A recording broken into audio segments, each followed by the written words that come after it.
నేను ఎప్పుడు తిరుగుతున్నప్పుడు ఆటో వెనకాల ఉన్నా మీరు ఏదైతే రాస్తారో చదువుతా ఉంటా. ఒక కొటేషన్ నాకు బాగా నచ్చింది.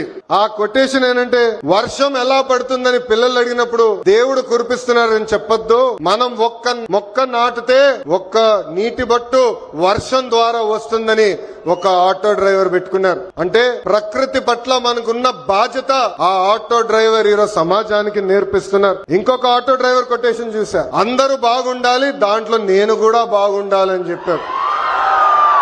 మూడో కొటేషన్, జరా భద్రం భయ్యా, మనందరం చల్లగా ఇంటికి వెళ్ళాలి. అంటే స్పీడ్ గా నడపద్దు, ర్యాష్ గా నడపద్దని ఆ ఆటో డ్రైవర్ చెప్పే పరిస్థితి. ఈ కొటేషన్లన్నీ మీకు ఎందుకు చెప్తున్నానంటే, మా ఆటో డ్రైవర్ల మనసు పెద్ద మనసు. ఎవరన్నా బ్యాగ్ మర్చిపోతే తిరిగి వాళ్ళకి అందిస్తారు. ఎవరన్నా పొరపాటున సెల్ ఫోన్ మర్చిపోతే వాళ్ళ ఇంటికి చేర్చుతారు.